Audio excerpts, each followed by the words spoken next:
the nightly news where you get your reviews about tobaccos that I smoke. And it's my opinion, and what's that worth? And essentially nothing. But hey, it's fun, right? I have a story to go with this tobacco, and the story is mind blowing when I look back, because I take myself out of my body and I look at the character that's doing this, and I say, God, you're stupid. But anyways, I used to smoke this tobacco all day, all the time, all day. 3 or 4 bowls a day when I had stopped smoking a couple of years ago upon my return back to the fine art of pipe tobacco. Because it is a fine art, if you take it as such. If you just smoke the smoke, hey, knock yourself out. But, anyways, this tobacco is Samuel Gawith's finest Kendal Twist Brown number 4. I should put an ESRB rating on this, nobody under 50 type thing. But anyways, so, let me tell you my story. Okay, before we go on with the review. I mean, you can skip ahead, but you're going to want to hear the story because you're going to want to, you're going to want to judge me. So, upon my return, I'm looking at all my pipes and I'm saying, God, I'm going to buy a tin tomorrow. I'm going to go to Blatter and Blatter, buy a tin, and smoke it and have a great time. So I went and I bought the first tin that I saw that I remembered that was the last smoke I had was the Brown Twist number 4. The Brown number 4. The finest Kendal Twist. So anyways, I come home, I open it up, and it looks like a big turd, and I'm all happy, and I cut it in little coins, and I dry it out, and it's what, 10 o'clock in the morning? I had, 2 eggs, a toast, coffee, and I'm going to take my dog, Gracie, and I'm going to go for a country ride with a full bowl of this Brown number 4. Anyways, that was my first smoke upon my return after many years. Okay? I just want to emphasize that. And so, I'm smoking this and it's just creamy and woody and tangy and earthy, vegetables, like dark veg, creamy is the optimum word, right? And it's just, I'm loving this, bam, boom, beam, bam, and I'm listening to a band called Porcupine Tree, which I'm going to be going to check them out in concert the 12th of September coming up, and I'm excited. Too bad I can't bring a pipe in there, man. That would be just the ultimate. But anyways, so I'm going to be around all these little kiddies, I'm almost 60 years old, and they're going to say, what's Grandpa doing here, man? Look, Grandpa's got better ears than you, but anyways.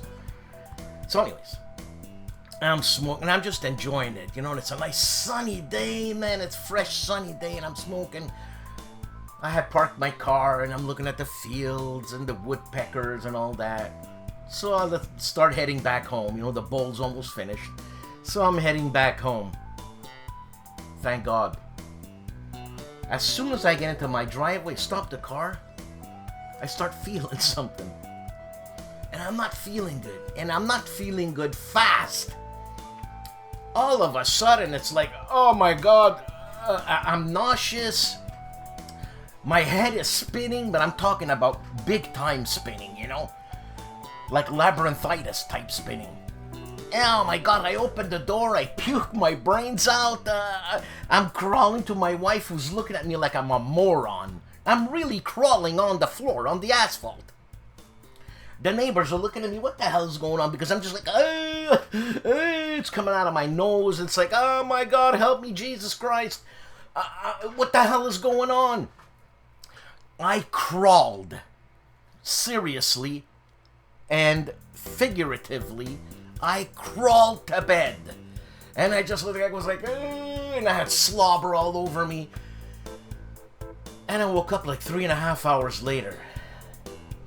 And I thought, woo, woo, what the hell just happened?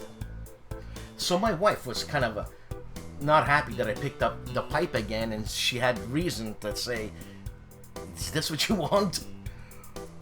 So I learned real fast that this is not a starter tobacco.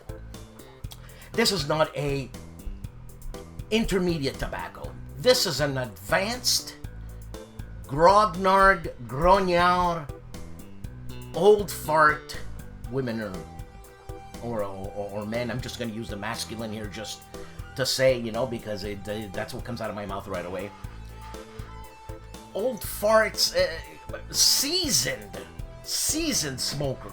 And what I mean by that is that you better have had a couple of years in your belt of almost everyday smoking to build up your tolerance to a high nicotine tobacco.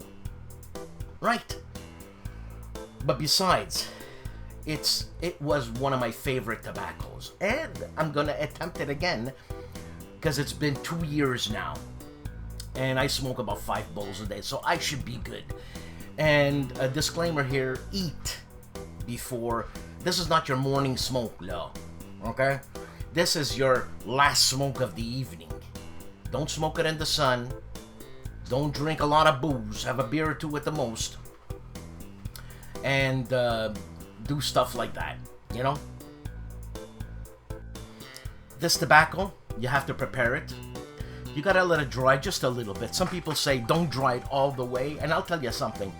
You ain't gonna dry it all the way.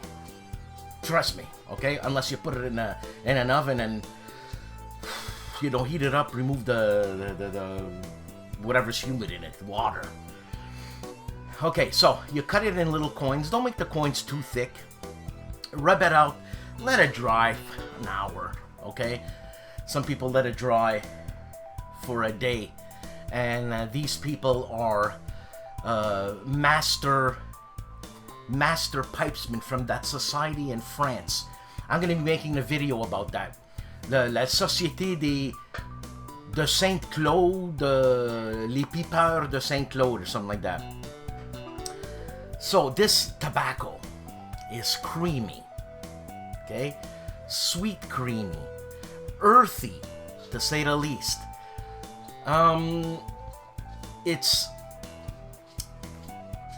vegetative, it's nutty, because this consists of Virginias, if I'm not mistaken, and Virginias and Kentuckys. So basically a stoved Virginia, if I'm correct in saying that a Kentucky is a stoved Virginia. I might be mistaken. And other than that, this tobacco is to be smoked philosophically. You take your time, you're by a lake, make sure the sun is down or you're well covered by shade, and enjoy it. Enjoy it with a coffee, with a port. Not too much though. Take it easy with the hitting stuff, because this is going to hit you a little bit. And you're going to be like in woozy land for you experienced smokers. As a matter of fact, any Italian woman in Italy could smoke this in the morning waking up. You know what I mean? She has it rolled in her bed and they'll smoke it because they started smoking when they were young, and you could see them smoking Toscanellis, while making a tomato sauce or something. These are tough women, man. They'll put anybody under the table. Okay, so anyways, this is a smoke you contemplate by. You think about things, or think about nothing. Actually, if you can clear your mind and think about nothing, you're really gonna enjoy this smoke. And as you smoke, this is a sipping tobacco. And I'm gonna reiterate, it's not for the faint-hearted. Now, don't be scared. If you've been smoking a couple of years, occasionally, or more than occasionally, I should say, you should have built a tolerance to this tobacco, especially if you smoke burleys. If you smoke burleys, higher nicotine, so therefore this can be handled no problem. I'm just putting precautions out there for people who are gung-ho on, I gotta try this because I hear so many good things about it, and they smoke and they flake, you know? And I'm telling you, you're gonna flake. I flaked, big time. But that's because I'm a flake. What kind of a meal precedes this? The heaviest meal you can eat. Shepherd's pie with gravy, Thanksgiving dinner, Christmas, big steaks, lots of protein. This is a look. Prepare yourself for this tobacco. In terms of that, if you eat well, at least you have something in your stomach where it'll balance out the wooziness. I remember Russ Willett saying that his war horse is heavy like that, and I've been reluctant to buy the war horse, but I'm gonna buy it because I hear good things about it. What type of bowl to smoke this in? Small to medium. You want to try a big bowl, like I did the first time, my first coming back? You're gonna die, or you wish you were dead. But other than that, what a fantastic smoke. Really rich and creamy and earthy, as I said, and woodsy, and dark veggies, and stewed prunes 3 times over. It's like so rich. It's like a fortified wine type thing. It's really rich. And again, a fortified wine is higher in alcohol content, right? So with that said, take care and have a great day, and obviously be nice. See you on the upside.